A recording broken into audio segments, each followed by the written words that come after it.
we're continuing a manhwa called The Reason Why Raeliana Ended Up at the Duke's Mansion. The previous chapters are in the description. Please like and subscribe. It helps a lot. Someone new has tried to get rid of Raeliana, and Beatrice has reappeared. Coincidence? I don't think so.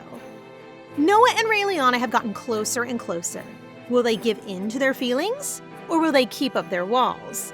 All this and more in Total Drama Island. Romantic fangirl recaps. Finally, we get a glimpse of the King of the Kingdom, Noah's brother, when his aide, Countess Naomi O'Brien, abruptly wakes him up after spending a passionate night with a woman. The woman scurries away after Naomi points her in the direction of an exit. She is used to this by now. The king and Naomi exchange some words, and you can see that he is more casual and easygoing than Noah, who appears in the room with Keith. Beatrice the king pours a drink to celebrate that their whole new old aristocrats plan worked, and he can now use the royal seal again and have both factions stand on equal terms. Remember that political plot? I was so invested in the romance that I kind of forgot that was a whole thing. Beatrice comments on how it appears to be that Noah got himself a fiancé while he recovered from a poisoning attempt. Noah explains the reason for his engagement, and his brother tells him to end it, now that the whole issue which led him to it has been solved. Noah hesitates, and Naomi and Beatrice stare at him in shock. Is he actually interested in her? In someone at all? He says Raeliana still has a job to do as his fiancé, and Beatrice can't help but think his brother is dull in one area, at least. Back in the mansion, Raeliana receives a letter from Hika, who rambles on about how great he is and how she must visit him, which she instantly burns. She then reads the newspaper, and upon reading the news that the issue with the whole royal seal was being solved, she remembers. The day before it was all resolved, Beatrice showed up at the former duke's grave, where the seal was hidden, and met Noah for the first time. So Raeliana rides there at full speed. However, when she arrives, she only finds a blonde man and no blonde girl.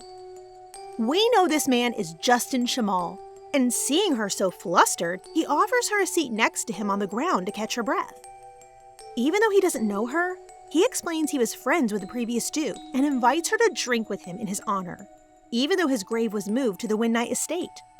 The move was not in the story, and Raeliana deducts that Noah moved the grave after she told him she knew where the seal was. She drinks with Justin, who smiles at her warmly. They talk in a friendly manner, smiling and laughing, and though they don't know who the other is, Raeliana tells him the reason for her being there was to meet a friend who was supposed to be with her fiancé so that she could introduce them. Justin doesn't understand the situation entirely, but he tells Raeliana that she should do stuff for herself and not others, since she can only live once. Her love and destiny are what she claims for herself. Raeliana thinks about this for a bit and smiles, because he is right. She wonders why she feels so comfortable around Justin, who she's never met before. Is it because he's almost as handsome as Noah? Since it's getting late, he offers to escort her back, but she refuses as she can't be seen with an unknown man in front of her house like this. They smile at each other and part ways, and thinking that she was beautiful, Justin says it would be worth meeting her again. It seems that staying out till so late with no coat took its toll on Raeliana, who is now home with a cold. As she sits in front of a fireplace, she thinks again about how the story is changing because of her. It is then that Noah arrives, but Raeliana can't really tell him what she was doing outside because she was basically trying to introduce her fiancé to another woman. He gets closer to her and realizes she took some alcohol, which she was given to her because apparently it was good for the cold. Since Raeliana can't seem to be able to get up on her own, Noah lifts her up with ease and starts carrying her to her room. Raeliana is unsure of the situation, but ends up going along with it. Her heart pounds so fast, but it must be because she's drunk, she thinks. She holds on to Noah, wondering why he's being so nice to her, and as he places her on the bed, he grabs her hand, saying she hasn't finished talking to him. She tells him that lately she feels like she cares about him. Noah is speechless for a minute, but then tells her she'll get better in no time because colds go away when you give them to someone else. And so, saying it's only because she's sick, he kisses her as she falls asleep. Guys! Ah! I was not expecting this! Okay, I will continue. In the palace, Beatrice has called Keith over to trouble him with the following matter. He wants to see Raeliana, just to see how she is, and to do so they must go behind Noah's back because he surely won't allow it himself. Keith is unable to refuse, and leaves almost in tears knowing that the king only wants to do this for fun. Raeliana is all better from her cold, but she does not remember anything about the kiss, which amuses but also bothers Noah a bit. Still, of course, he won't tell her about it. He tells her to rest in her room to finish recovering, but she's unable to, since moments later Keith arrives to supposedly escort her to see Noah, who has called on her again.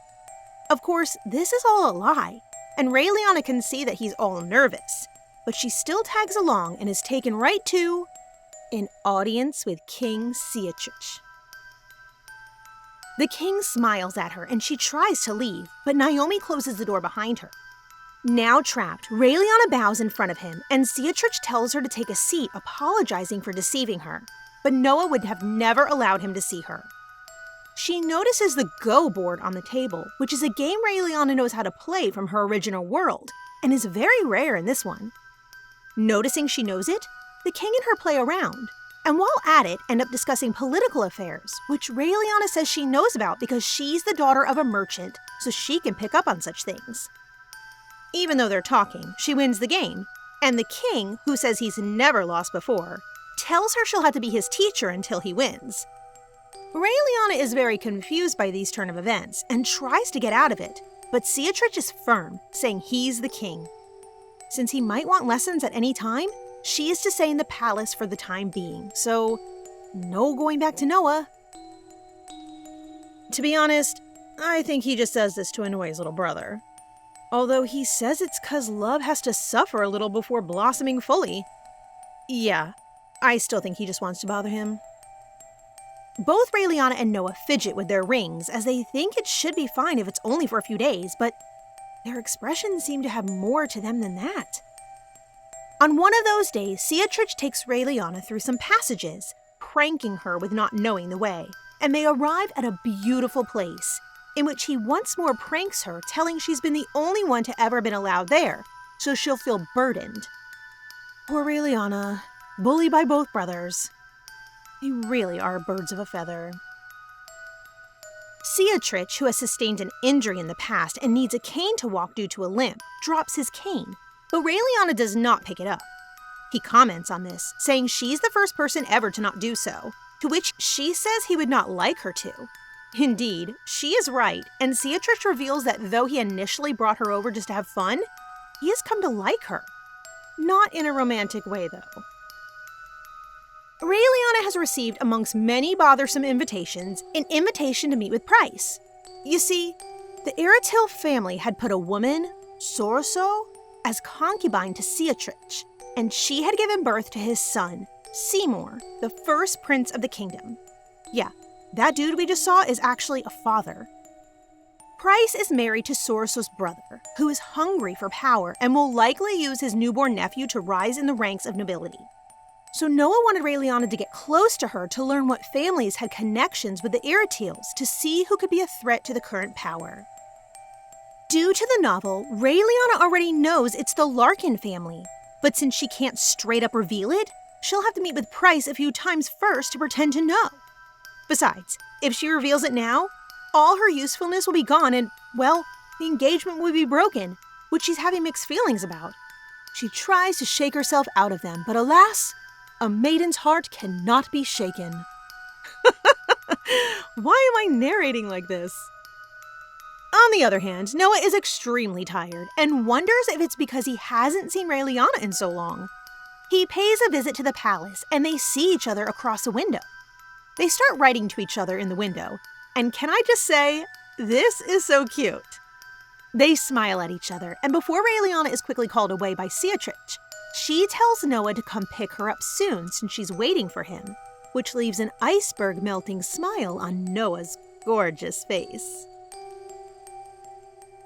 It's yet another day at the palace, and Beatrix takes Raeliana out for a walk after lending a cape of his so that she's not cold. I'm telling you, for a king, he's got an awful lot of free time. Beatrix asks Raeliana if she likes being in the palace, and tells her that she'll be exhausted after her engagement to her brother is done, since she'll be getting an endless number of suitors. Raeliana realizes the king knows of her deal to Noah, and he asks her what she plans on doing after the deal is over. He comments that Noah seems to be so madly in love with her it will be hard for her to get him to let her go, to which Raeliana is very puzzled, wearing an expression similar to Noah's "whatever are you talking about" face. So Beatrix offers her to work for him after the contract ends, and as she leaves, Raeliana has a troubled expression while thinking that after the deal is done, she'll surely have to get married, but not to Noah, to someone else. Just then, she encounters a mysterious person in the palace halls. It's Whitney, one of Noah's knights. Dressed like a maid? Huh? Apparently Noah sent him to recover Raeliana and bring her over to the mansion, and Whitney is very confident on his skills of being able to pass off as a maid, saying he's done it several times before. Okay, Whitney. Raeliana technically needs permission from Beatrix to leave, but he won't allow it. So this is her chance to get back home to Noah, who is waiting for her. Still, their plans are ruined by the sudden appearance of Sorso, Beatrix's first concubine and mother to his child. Still can't believe that this dude is a father, by the way. Sorso acts all polite, but as most noble women in this world, she's actually a calculating and manipulative woman. She invites Raeliana to her wing of the palace, and of course, Raeliana can't refuse. So she sends Whitney, who was actually not caught away, and off she goes to suffer under the scrutinizing stare of noble ladies. Of course, Sorso's friends don't like Raeliana, a new aristocrat, to be on the center of society, so they do everything in their power to make her have a bad time. Once back in her room, Whitney tells her that they'll depart the following night in secret. Escaping proved to be too difficult. What with Sorso calling Raeliana over often, and Beatrix tightening security just in case. So one night, disguised as a maid, Raeliana has to jump through some terraces in the palace to reach the ground and escape. But as soon as she tries to get to the terrace under her, she realizes it's too far down and ends up dangling from the balcony. An amused voice can be heard from below, telling her to let go and they'll catch her. Raeliana is wary, but she can't hold on any longer, and so she falls and is caught by... Justin? What? It's not Noah? I have been clickbaited. Apparently, Justin had been waiting for a woman who'd given him a note and was just passing by. However, by his expression, he seems to be troubled. He assumes Raeliana works in the palace because of her outfit and asks if she can bring him a drink.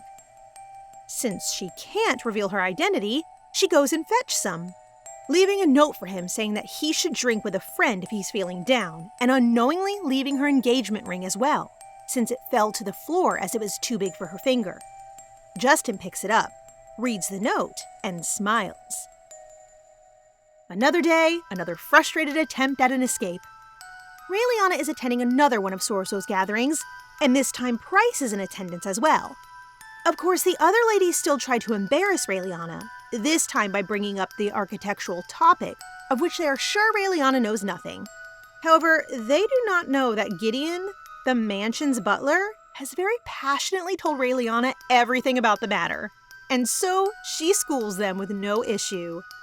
That's our female lead for you. Price admires Raeliana's strength, saying that she and Countess Chloe Larkin had to go through a similar situation in the past. Chloe Larkin. That is the connection Raeliana was looking for.